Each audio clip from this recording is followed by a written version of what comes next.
ঝিনাইদহ ৪ আসনের সংসদ সদস্য আনোয়ারুল আজিম আনার হত্যায় গ্রেফতার সিয়াম হোসেনকে নিয়ে কলকাতার বিভিন্ন স্থানে তল্লাশি অভিযান চালিয়েছে সিআইডি। অভিযানে হাড়গোড় উদ্ধার করার কথা জানিয়েছে কলকাতা পুলিশ। রোববার ৯ জুন ভারতের গণমাধ্যম আনন্দবাজার এক প্রতিবেদনে এ তথ্য জানায়। প্রতিবেদনে বলা হয়, রোববার সকালে সিয়ামকে নিয়ে ভাঙর এলাকায় পৌঁছে বাগজোড়া খালে নামেন সিআইডির সদস্যরা।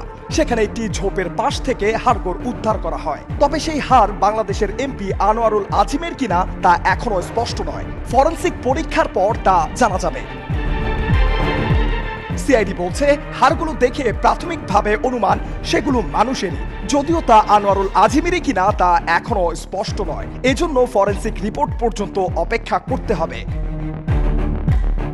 এর আগে গত মাসের ৩০ তারিখে কলকাতায় সেপটিক ট্যাঙ্ক থেকে কিছু মাংসের টুকরো উদ্ধার করা হয় বলে জানিয়েছেন ঢাকা মহানগর গোয়েন্দা পুলিশের প্রধান অতিরিক্ত পুলিশ কমিশনার মোহাম্মদ হারুনুর রশিদ। তবে এই টুকরোগুলো আনারের কিনা তা স্পষ্ট করে বলতে পারেননি তিনি জানান, যেসব তথ্য উপাত্ত সংগ্রহ করতে কলকাতায় গিয়েছি তা পেয়েছি।